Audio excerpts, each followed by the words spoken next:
Exam oriented target facts की series में आप लोगों का पुनः स्वागत है।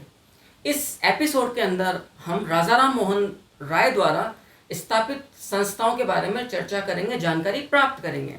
आप लोग जानते हैं राजा राम मोहन राय को आधुनिक भारत का अग्रदूत भी जाना जाता है। राजा राम मोहन राय को आधुनिक भारत एवं प्राचीन भारत के मध्य की एक कड़ी के रूप में भी जाना जाता, उस परंपरा के सेतु के रूप में भी राजा राम मोहन राय को जाना जाता है, जिन्होंने ब्रह्म समाज की स्थापना की थी। जी हाँ, राजा राम मोहन राय ने अपने संपूर्ण जीवन काल में कई संस्थाओं की स्थापना की थी।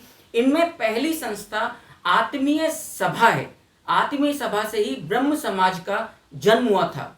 जी हाँ, 1815 ईस्वी में कलकत्ता में राजा राम मोहन राय के द्वारा आत्मीय सभा की स्थापना की गई थी, जबकि कलकत्ता में ही नास्तिकों के समुदाय के रूप में राजा राम मोहन राय के द्वारा 1823 ईस्वी में जिस द्वितीय संस्था की स्थापना की गई थी वो यूनिटेरियन कॉलेज के नाम से जाना जाता है। यूनिटेरियन कमिटी के नाम से भी उसको जाना जाता है।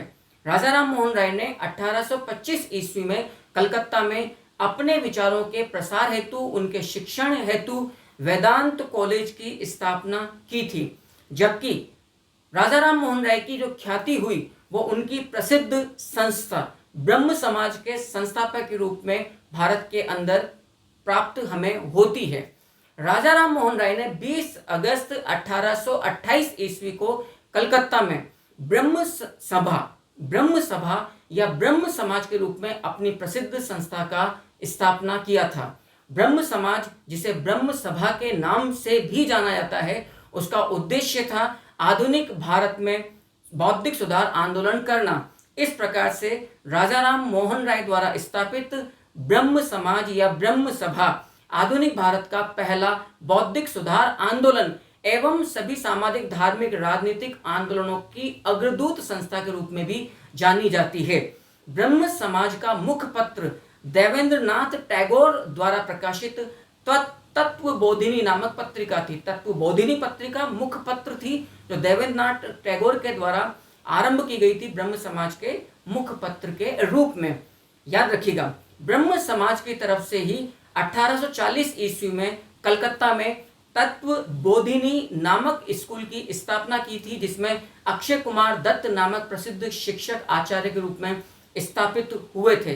केशव चंद्र सेन वो प्रसिद्ध उदारवादी ब्रह्म समाजी थे, जिन्होंने अपने विचारों से ब्रह्म समाज को अखिल भारतीय आंदोलन का स्वरूप प्रदान कर दिया था। अर्थात ब्रह्म समाज के संस्थापक के रूप में राजा राम मोहन राय जाने जाते हैं, जबकि ब्रह्म समाज को अखिल भारतीय आंदोलन का स्वरूप प्रदान करने का श्रेय केशव चंद्र सेन को जाता है। केशव चंद्र सेन के विचारों के कारण ही ब्रह्म समाज में फूट भी पड़ती है।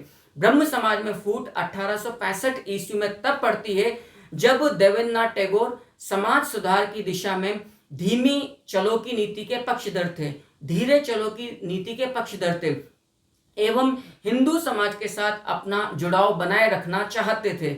जबकि केशव चंद्र सेन उग्र परिवर्तनवादी सुधारों के प्रवर्तक थे। तो एक तरफ देवेंद्रनाथ टैगोर हिंदूवादी जो मूल सनातनी परंपराएं थी उनसे बिल्कुल नहीं कटना चाहते थे, जबकि केशव चंद्र सेन उनमें आमूल चूल परिवर्तन करना चाहते थे। लेकिन आगे जाकर केशव चंद्र सेन के विचारों में, उद्देश्यों में जो विरोधाभास हुआ, उसने ब्रह्म समाज का द्वितीय फाड़ कर दिया था। याद रखिएगा, जहां पर केशव चंद्र सेन बाल विवाह के विरोधी माने जाते हैं, वहीं केशव चंद्र सेन ने आगे जाकर अपनी एक अल्पवयस्क कन्या का विवाह एक वृद्ध के साथ कर दिया था। मैं उस पर चर्चा इसी सत्र में भी आगे करूंगा। फिलहाल जो हम बात कर रहे हैं वो ब्रह्म समाज के अंदर फूट की बात कर रहे हैं। तो ब्रह्म समाज में जो फूट पड़ी वो देवेंद्रनाथ टैगोर, जो थोड़े कट्टरवादी, परंपरावादी थे, एवं युग प्रगतिशील विचारों के समर्थक केशव चंद्र सेन के विचारों के विरोधाभास के कारण होता है। याद रखिएगा, 1865 ईस्वी में जो पहली फूट ब्रह्म समाज में पड़ती है उसमें देवेंद्रनाथ टैगोर का जो प्राचीन ब्रह्म समाज था वो आदि ब्रह्म समाज के नाम से जाना गया, जो हिंदू समाज के अंग के रूप में ही कार्य कर रहा था। जबकि केशव चंद्र सेन ने ब्रह्म समाज ऑफ इंडिया, जिसको आदि ब्रह्म समाज भी कहा जाता है, भारतवर्षीय ब्रह्म समाज भी कहा जाता है की स्थापना की। याद रखिएगा 1884 ईस्वी में जब केशव चंद्र सेन की मृत्यु हो गई थी तो मैक्स मूलर ने कहा था कि भारत ने अपना श्रेष्ठतम पुत्र खो दिया है। याद रखिएगा आदि ब्रह्म समाज देवेंद्रनाथ टैगोर का कहलाता है, जबकि ब्रह्म समाज ऑफ इंडिया या भारतवर्षीय ब्रह्म समाज, याद रखिएगा ब्रह्म समाज ऑफ इंडिया, वो केशव चंद्र सेन का कहलाता है। ब्रह्म समाज में द्वितीय फूट 1878 ईस्वी में तब पड़ी जब ब्रह्म विवाह अधिनियम का उल्लंघन किया गया। ब्रह्म विवाह अधिनियम जो ब्रह्म समाज का प्रस्तावित एक प्रकार का कानून था, तो इस अधिनियम का स्वयं उल्लंघन करते हुए केशव चंद्र सेन ने 1876 ईस्वी में अपनी अल्प आयु पुत्री का विवाह कूच बिहार के राजा के साथ कर दिया था। अब पक्की बात है, जब आप ही अपने विचारों को तोड़ेंगे तो फिर आपके विरोध में स्वर उठेंगे।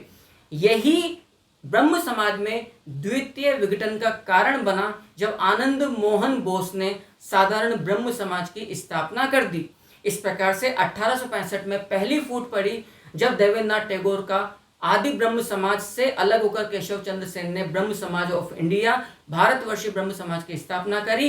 एवं 1878 ईस्वी में तीसरा दल आनंद मोहन बोस के नेतृत्व में तब बना जब साधारण ब्रह्म समाज केशव चंद्र सेन द्वारा अपनी अल्पवयस्क पुत्री का विवाह अत्यधिक उम्र के कूच बिहार के राजा के साथ कर दिया गया था 1876 ईस्वी में। उसके विरोध में 1878 ईस्वी के अंदर आनंद मोहन बोस के द्वारा साधारण ब्रह्म समाज की स्थापना की थी। इस वीडियो में दी गई जानकारी यदि आपको पसंद आई तो प्लीज चैनल को लाइक कीजिए, शेयर कीजिए, कमेंट अवश्य कीजिए। Thank you very much.